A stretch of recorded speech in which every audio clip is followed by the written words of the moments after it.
Imagine this. You're the Philippines, staring across the South China Sea at China's giant navy.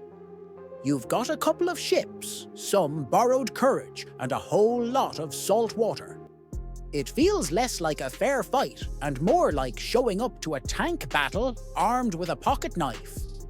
And then, out of nowhere, Japan shows up like a wealthy uncle at Christmas and says, "Hey, want 6 destroyers?" They hunt submarines like sharks at a buffet. That's not charity, that's strategy. Japan isn't just handing over old boats like it's clearing out a garage sale.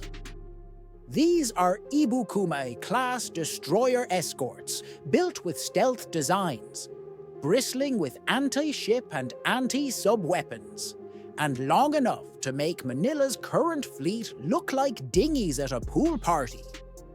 109 meters of steel that says, "Good luck sneaking past me."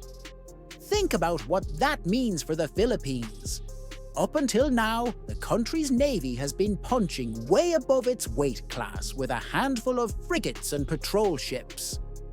With Japan's hand-me-downs, suddenly the game shifts. Imagine upgrading from a rusty tricycle to a second-hand sports car. It's not brand new, but it can still smoke half the competition. And it's not just about size. These ships are sneaky. Designed with stealth angles that make them harder to detect, they're like Batman on water, disappearing from radar screens while creeping up on submarines. China's subs may be good at hiding, but it's a lot harder to play hide-and-seek when the other guy has night vision goggles. For the first time, the Philippine Navy doesn't just show up. It can show up quietly, and that changes the whole equation. Of course, sneaking only works if you can deliver the knockout punch. And these ships, they're armed like they mean business. Harpoon missiles that can turn enemy vessels into scrap metal. Rocket launchers designed to hunt submarines where they hide. Torpedo tubes that make underwater commanders sweat bullets. It's a floating Swiss Army knife. Except instead of opening wine bottles, it's opening enemy hulls. Even if some of the flashiest gear gets stripped before transfer, thanks to US export restrictions, the Philippine Navy is still getting a major firepower boost compared to what it has today. But here's the kicker. This isn't just about Manila getting shiny new toys. Japan isn't exactly being Santa Claus here. This move is part of a much bigger chess game in Asia, where the pieces aren't knights and pawns. They're warships, alliances, and strategic influence. By arming the Philippines, Tokyo is signaling to Beijing, "We're not playing defense anymore. We're setting the rules of the game." And that's just the surface. We've talked about size, stealth, and firepower, but the real story is how this transfer ties into a regional strategy that's rewriting the balance of power in the Pacific. Now here's where it gets really interesting. On paper, this looks like Japan simply offloading old hardware to a neighbor in need. But zoom out, and you see the bigger play. Tokyo isn't just handing over ships. It's cementing the Philippines as a frontline partner in a regional defense web designed to keep China in check. It's like joining a neighborhood watch, except instead of stopping burglars, you're deterring submarines and missile frigates. For Japan, this deal does 2 things at once. First, it makes sure its old destroyers don't just rust away in some scrapyard. They get a second life, keeping watch over the very waters Japan worries about. Second, it deepens ties with Manila in a way that makes Tokyo look like the ultimate team player. Forget soft diplomacy. This is steel diplomacy. Nothing says best friends forever like gifting a warship. And the Philippines? This is huge. For decades, Manila has been playing catch-up in maritime security, often relying on allies like the US to bail it out when things got tense. With these ships, suddenly it has real skin in the game. Think about it. A navy that once looked like it could barely handle fishing disputes now has vessels equipped with sonar, torpedoes, and radar systems that rival its most modern frigates. That doesn't just boost firepower, it boosts confidence. And in geopolitics, confidence is currency. But there's a twist, and it's not all smooth sailing.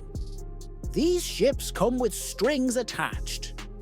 Many of their components are US-made, which means Washington's stamp of approval is needed before they can be officially transferred.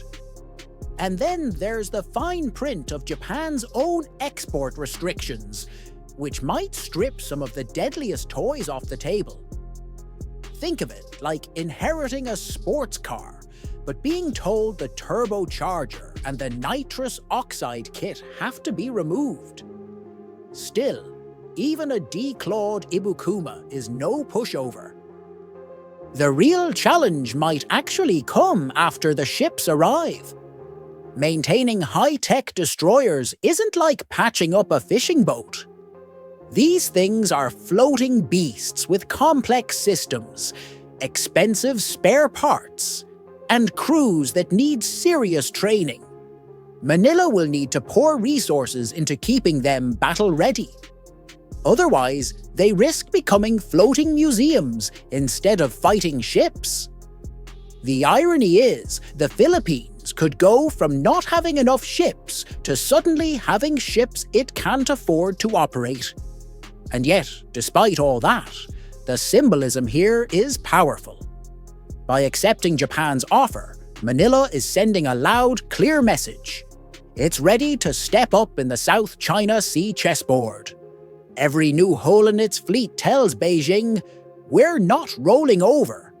And every joint exercise with Japan and the US reinforces that this isn't just about one country standing alone.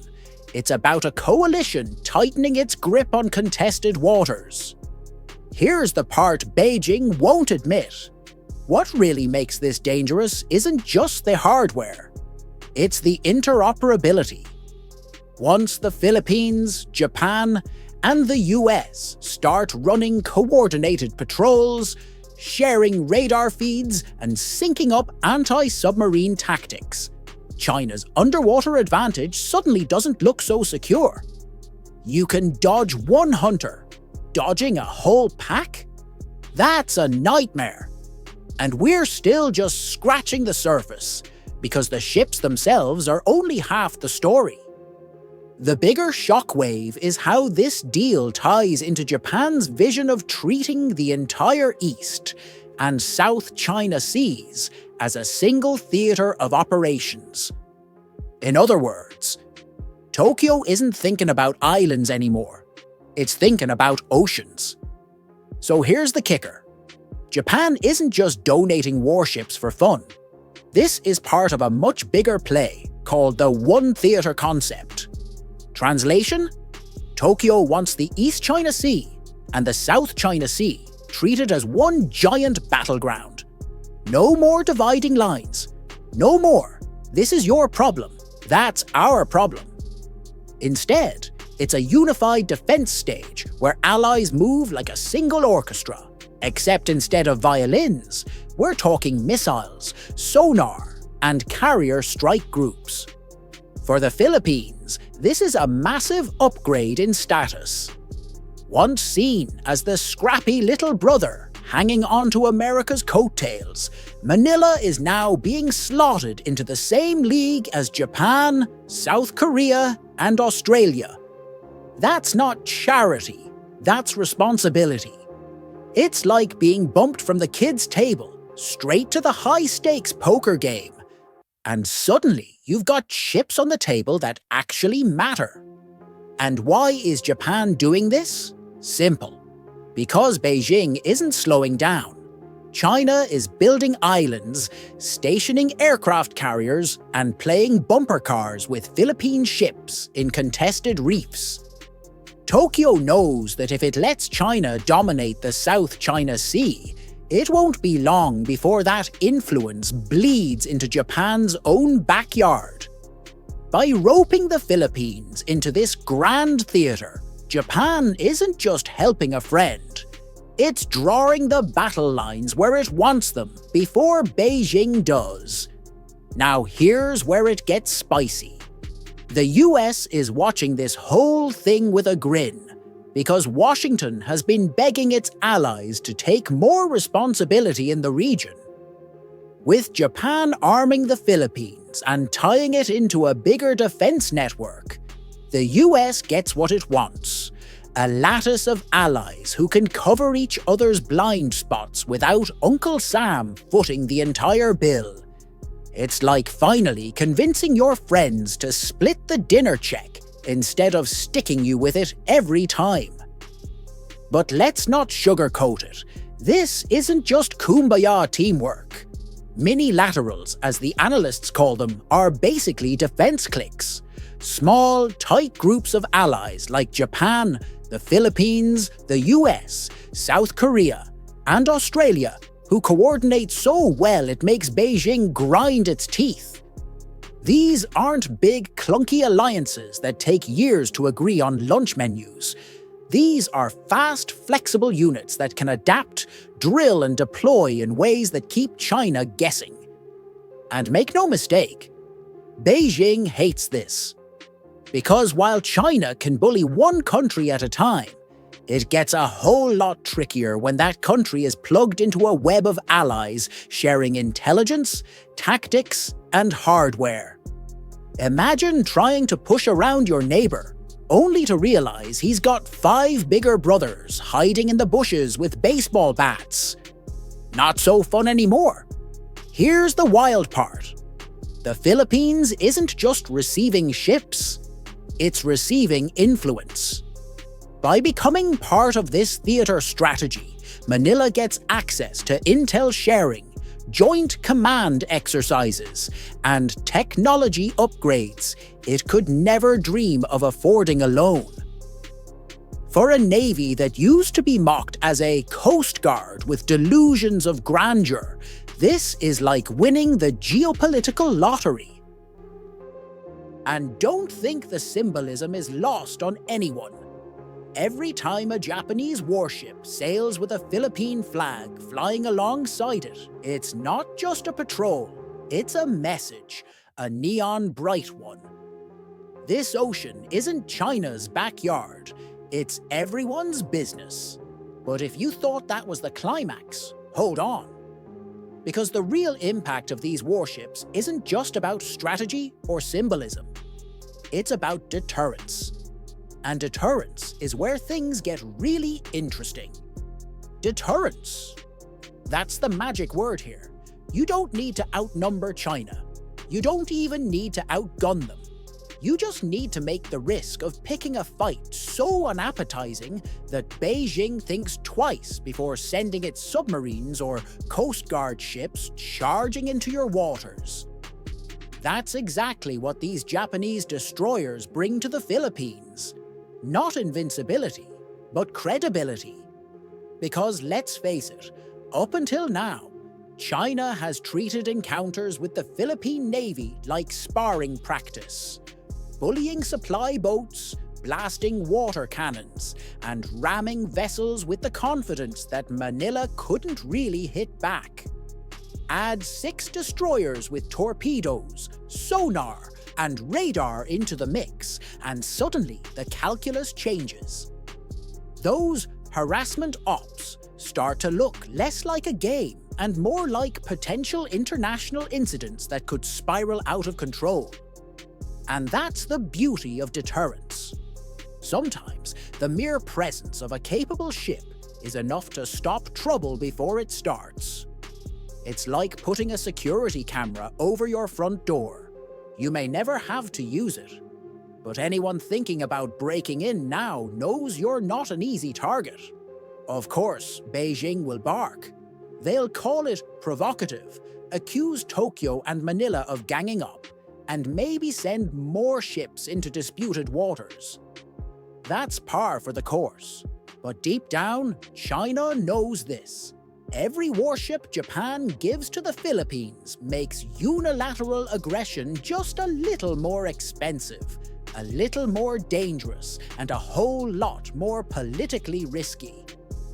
And when you're trying to project strength at home and abroad, that's the last thing you want: unpredictable escalation.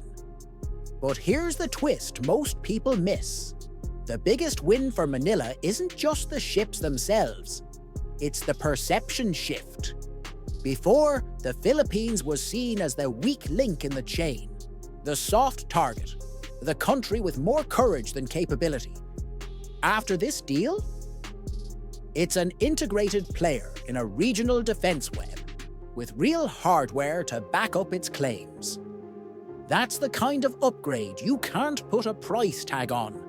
So, what does this all mean? It means the South China Sea just got a lot more complicated for Beijing. It means Japan is stepping into a more assertive security role, flexing not just its diplomacy, but its naval muscle. And it means the Philippines has moved from spectator to participant in one of the most important power struggles of the century. Now, will 6 destroyers suddenly turn the tide and guarantee victory against China's navy? Of course not. Let's not kid ourselves. Beijing's fleet is massive, modern, and growing. But these ships aren't about instant dominance. They're about raising the stakes, buying time, and giving Manila a credible punch where before there was only bark. And honestly, that's the story here. Not that the Philippines suddenly becomes unbeatable, but that it finally has teeth sharp enough to make anyone thinking of testing it bleed. So next time you hear about warship transfers or military deals, remember, it's not just about steel and missiles. It's about leverage, deterrence, and the power of perception. Because sometimes the difference between being ignored and being respected is just 6 ships away. And hey, if you've made it this far, you clearly care about how these naval chess moves shape the world we live in. So, don't just sail off yet. Hit that like button. Drop your thoughts in the comments. Do you think these ships will be enough to make China hesitate? And subscribe for more breakdowns of the high-stakes drama playing out on the world's oceans. This is where geopolitics meets real-world consequences, and trust me, you don't want to miss what comes next.